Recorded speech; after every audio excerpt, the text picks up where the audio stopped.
Magandang araw kapatid. Ngayong araw na ito ay pag-usapan natin ang disiplina o disiplina ng ating Panginoon.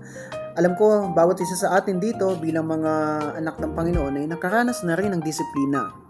Even bilang mga anak ng ating mga magulang, nakaranas tayo na disiplinahin ng ating mga magulang.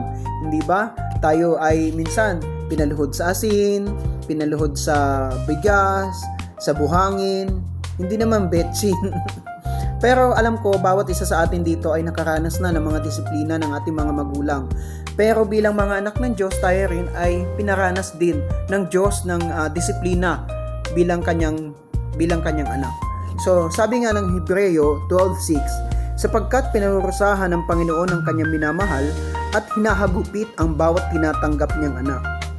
Ang disiplina ng Panginoon ay tanda ng kanyang pagmamahal. Kapag tayo ay nadidisiplina, hindi ito parusa kundi paraan ng Diyos upang hubugin tayo sa kabanalan. Tulad ng isang mabuting ama, nais ng Diyos na matuto tayo mula sa ating pagkakamali upang lumago sa pananampalataya.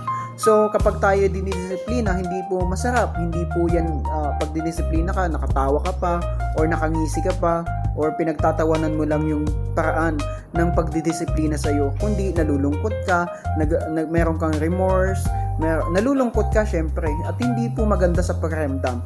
Pero bilang mga anak ng Diyos, kaya tayo dinidisiplina dahil mahal niya tayo, mahal tayo ng ating Panginoon. Kaya ano man ang pinagdaraanan mo ngayon, pinagdadaanan natin ngayon, tandaan mo na ang disiplina ng Diyos ay nagpapakita ng kanyang malasakit. Tumugon tayo ng may pagpapakumbaba, nagtitiwala na ang kanyang layunin ay sa ating ikabubuti. Diba?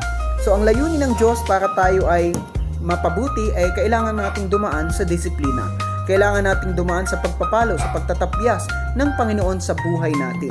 So bilang mga Kristiyano, bilang mga anak ng Diyos, bilang mga lingkod ng Diyos, ano man ang iyong katungkulan sa loob ng simbahan, kung wala ka mang katungkulan at ikaw isang Kristiyano, dadaan tayo sa disiplina ng Panginoon sapagkat kung tayo ay mahal ng Diyos, tayo ay kanyang didisiplinahin, tayo ay kanyang i-rebuke, tayo ay kanyang i-correct sapagkat ang lahat ng mahal ng Diyos, ulitin natin ang sinabi ng Hebreo na sapagkat pinarurusahan ng Panginoon ang kanyang minamahal at hinahagupit ang bawat tinatanggap niyang anak.